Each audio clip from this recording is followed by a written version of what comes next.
आज के इस वीडियो में हम इशारों के बारे में बात करने वाले हैं। आई नो सुनने में थोड़ा अजीब लग रहा होगा, लेकिन ये बहुत ज़्यादा ज़रूरी टॉपिक है।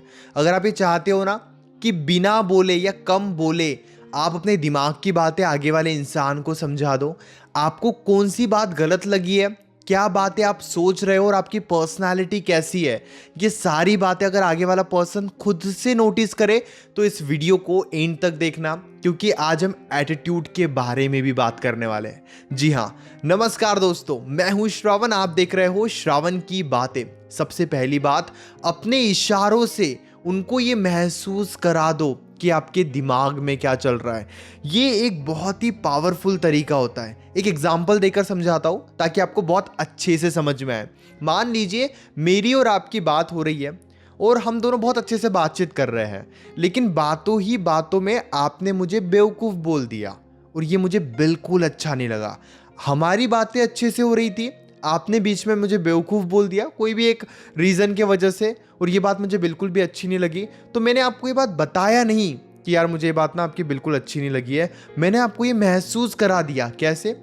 कि यार चलो ठीक है, हम बाद में बात करते हैं। यानी कि जैसे ही आपने वो बोला, मेरा वॉइस टोन चेंज हो गया, मेरा बात करने का तरीका बदल गया और मैंने आपको स्पेस दे दिया। वहीं पे मैंने कॉन्वर्जेशन को एंड कर दिया। क्या हुआ, आप ध्यान से समझना।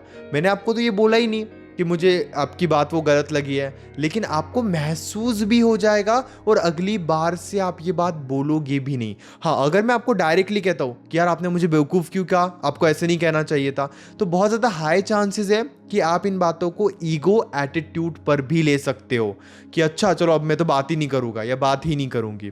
इसीलिए जब आप इस तरीके से बहुत ही आराम से निकल जाते हो, इशारों में उन्हें महसूस करा देते हो कि आपके दिमाग में क्या चल रहा है, तो वो बहुत अच्छे से अपनी गलतियों को धीरे धीरे ठीक करते रहते हैं। हो सकता है कि ये सब किसी ने आपके साथ फॉलो भी किया होगा, लेकिन अब ये सारी बातें आप अपनी पर्सनालिटी में लेके आओ और इन बातों को अब आप फॉलो करो। जरूरी है अपनी वॉइस टोन को सिचुएशन के हिसाब से चेंज करना सीखो। देखिए, जब भी हम किसी से कॉल पर बात करते हैं, आमने सामने बात करते हैं, आपका वॉइस टोन कैसे है ये बहुत ज़्यादा मैटर करता है। हम वॉइस टोन को यूज़ कर सकते हैं किसी का अटेंशन पाने के लिए। जी हाँ, जैसे मान लीजिए मेरी और आपकी रोज़ बात होती है और मैं बहुत ही एक्साइटमेंट से आपसे बात करता हूँ, खुश होकर आपसे बात करता हूँ, लेकिन किसी दिन अगर मैं बहुत नाराज़ होकर बात कर रहा हूँ, लो टोन में बात कर रहा हूँ कि यार आप कैसे हो, चलो ठीक है, अच्छा, यानी कि जब मैं ऐसे बात करूँगा, बहुत ज़्यादा हाई चांसेस है कि आपके मन में क्यूरियोसिटी आ जाएगी कि मुझे क्या हुआ है। जबकि मैंने आपको बोल कर नहीं बताया कि मुझे कुछ हुआ है, लेकिन मैंने अपने वॉइस टोन का यूज़ किया आपको ये महसूस कराने के लिए।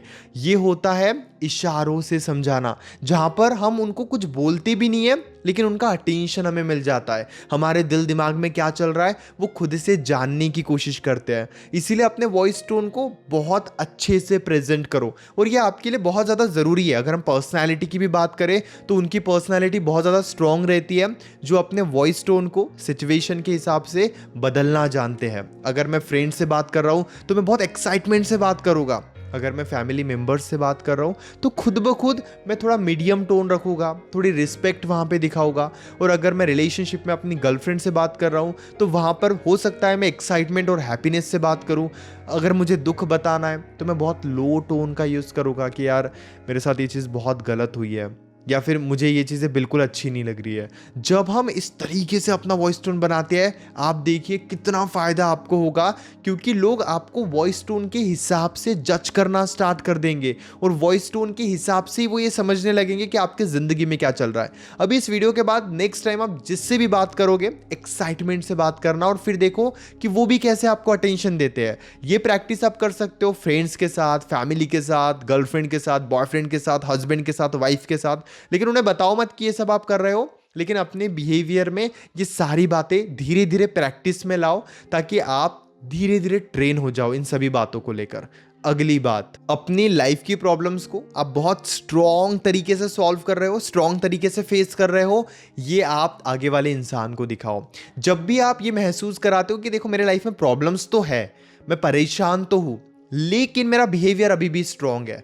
मैं बहुत स्ट्रांग बनकर उस प्रॉब्लम को फेस करूंगा। ऐसा नहीं कि वो प्रॉब्लम मेरे ऊपर हावी हो गई, अब तो मैं कुछ कर ही नहीं सकता हूँ, मेरे पास तो कोई ऑप्शन ही नहीं है, अब तो सब कुछ खत्म हो गया है, मैं बहुत परेशान हूँ, मेरी ज़िंदगी अच्छी नहीं चल रही है, अब मैं कुछ नहीं कर सकता हूँ। ये टोन या ऐसी बातें रखोगे तो वो प्रॉब्लम और ज़्यादा हावी होगी, बल्कि आपकी इमेज भी एक लूजर की तरह बनेगी। मैं ये नहीं कह रहा हूँ कि हमेशा कॉन्फिडेंट रहो, हमेशा पॉजिटिविटी दिखाओ, लेकिन ज़्यादा से ज़्यादा कोशिश करो। इसके बजाय अगर आप ऐसे प्रेजेंट करोगे कि यार देखो ये प्रॉब्लम की वजह से मैं 2 दिन बहुत ही ज़्यादा परेशान था, लेकिन अब मैंने डिसाइड कर लिया है कि अब मैं इसे बहुत अच्छे से फेस करूंगा। स्टडी अच्छे से नहीं हो रही थी, लेकिन अब मैं अभी से कॉन्स्टेंट रहूंगा, कॉन्स्टेंटली पढ़ाई करूंगा। मेरा काम बहुत डिस्टर्ब हो रहा था, लेकिन अभी मैं पूरा फोकस अपने काम के ऊपर देने वाला हूँ और फालतू की चीज़ों में अपना टाइम वेस्ट नहीं करूंगा।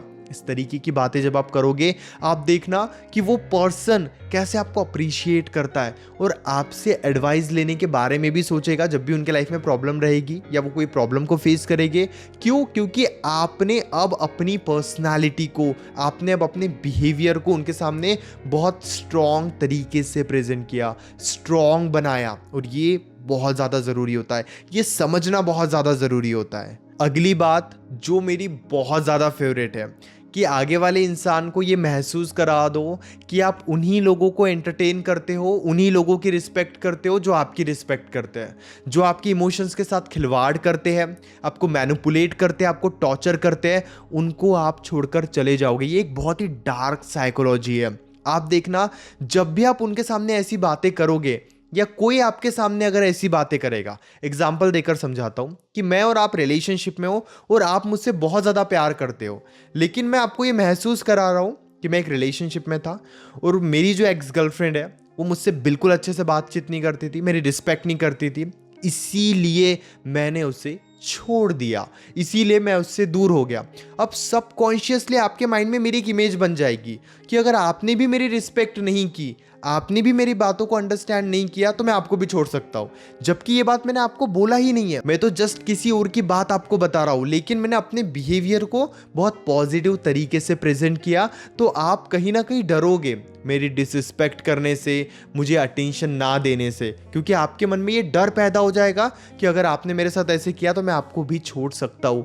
बहुत डार्क साइकोलॉजी है, लेकिन इसका फॉलो कर सकते हो अपने आप को इमोशनली बेटर और पावरफुल बनाने के लिए। आपको लगता है कि आप बहुत ज़्यादा वीक हो, तो बातों ही बातों में उन्हें ये बताना स्टार्ट कर दो कि आप सभी के लिए अवेलेबल नहीं रहते हो। जो लोग आपकी डिसरिस्पेक्ट करते हैं, जो लोग आपकी बातों को नहीं समझते, आपके इमोशंस के साथ खिलवाड़ करते हैं, आप उन्हें एक पल में छोड़ने की हिम्मत रखते हो। एग्जाम्पल्स देकर बताओ। कह दो कि मेरे एक फ्रेंड थे, वो ना बहुत अच्छे थे, हमारी बहुत अच्छी बातें होती थी, लेकिन उन्होंने मेरी डिसरिस्पेक्ट करना स्टार्ट कर दी या टॉक्सिक तरीके से मुझसे बातें की, तो मैंने डिस्टेंस बना लिया। सिंपल सी बात है, ऐसी बातें करो और फिर देखो कैसे वो पर्सन ये सब करने से डरेगा।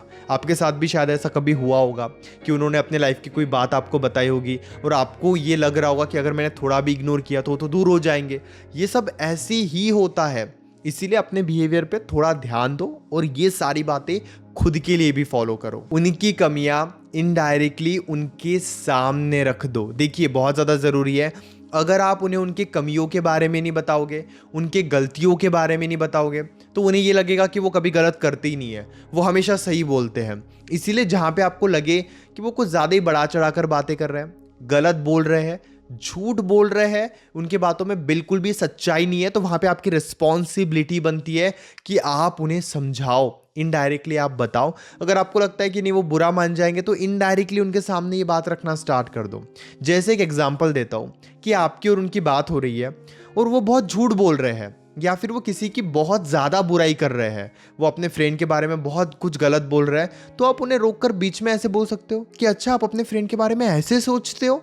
यानी कि आपने क्या किया, उनको डायरेक्टली ब्लेम नहीं किया, लेकिन उनके सोच के ऊपर सवाल उठा दिया।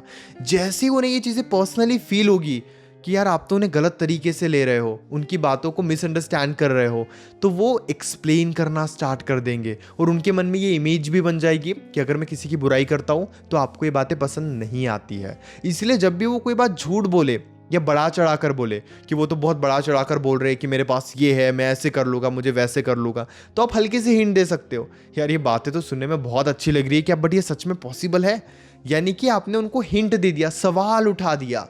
जब आप ऐसे सवाल उठाना सीख जाओगे, ऐसी बातें समझाना सीख जाओगे, ऐसी बातें रखना सीख जाओगे, तो वो धीरे धीरे झूठ बोलेंगे ही नहीं, क्योंकि उनको पता है आप यूं पकड़ लोगे, उन्होंने कुछ गलत बोला आप समझ जाओगे। इसीलिए वो फालतू की बातें, झूठी बातें या बहुत ज़्यादा बढ़ा चढ़ाकर बातें करना बंद कर देंगे। ये सारी बातें धीरे धीरे आप फॉलो करना स्टार्ट कर दो और फिर देखो कैसे सिचुएशन बदलती है।